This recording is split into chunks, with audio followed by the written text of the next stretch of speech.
কুরবানি দেওয়ার সময় আপনি কার নামে দিবেন? কারো নামে দিবেন? জি না, কারো নামে কিন্তু কুরবানি হবে না। কুরবানি কার নামে হবে? কথা বলেন। আল্লাহর নামে। তবে এটা বলতে পারেন যে আমার পক্ষ থেকে কিংবা আমার পরিবারের পক্ষ থেকে দিলাম, এটা বলা যাবে না যে আমার নামে দিলে কিংবা আমার পরিবারের নামে, এটা নয়। আল্লাহর নামে আমার তরফ থেকে কিংবা আমার পরিবারের পক্ষ থেকে দিলাম, আল্লাহর জন্য দিলাম, এটা আপনাকে বলতে হবে। কিন্তু কুরবানির কি পাওয়ার! এক একটা গ্রামে যারা পয়সাওয়ালা খুব চাইতো, বলে সেরা গরু বেশি, সেরা, মানে আমি এক নম্বরের, আমাকে কেউ পারবি না, খালি মাংস দেখ পট্টি। আবার ওজন করে নিয়ে এসেছে 80 কেজি, যদি হয়ে গেছে 60 কেজি, যদি সালা ঠগিয়ে নিলে কুরবানি, পয়সা লস নাকি দিলে হবে? এটা বলে আপনার কুরবানি লাগবে? আপনি তো আল্লাহর জন্য দিচ্ছেন। আরে নিয়ে নেন, আপনি যেমন নেবেন নেন, আগে ভালো দেখে নেন। কুরবানি নেবেন কিন্তু আপনি ভালো দেখে কুরবানি দিবেন। একজন ফোন করছে, কয়দিন আগে ফোন করছে আমাকে, ফোন করে বলছে, হ্যালো মুল সাহেব একটা কথা বলবো। কি বলছে?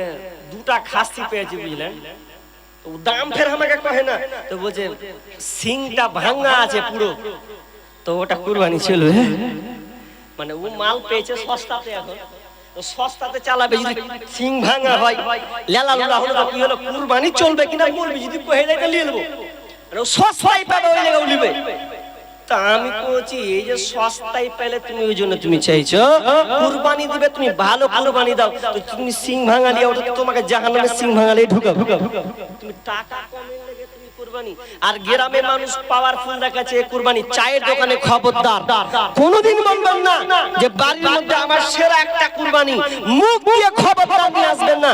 যারা এই কুরবানি নিয়ে আলোচনা করবেন যে আমার গ্রামে টপ লেভেল কুরবানি, অমুক জন অমুক লেভেল টপ লেভেল 80 কেজি হয়েছে, এই 5 কেজি ঠকে গেল রে, এই রকম যদি আপনি নিয়ত করেন তাহলে আপনার কুরবানি কবুল হবে না। আল্লাহ কি বলছেন? লাইয়ানাল্লাহা লুহুমুহা ওয়ালা দিমাউহা ওয়ালাকিন ইয়ানালুহুত তাকওয়া মিনকুম।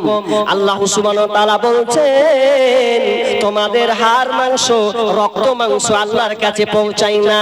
তুমি কতটি মাংস দিলে রে, তোমার পশুর কতটা রক্ত ক্ষরণ হলো, রক্তটা কত গেল, আমি আল্লাহ এটা দেখব না।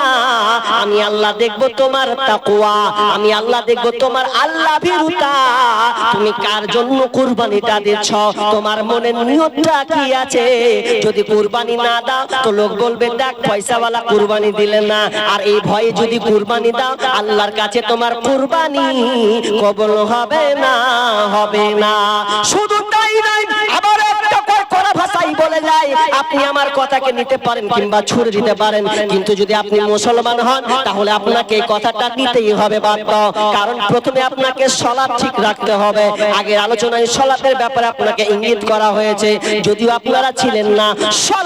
সালাত নামাজ এমন একটি ইবাদত যে সালাত না থাকলে আপনার কোনো ইবাদত কবুল হবে না। আর আল্লাহ সুবহানাহু ওয়া তাআলা বলেছেন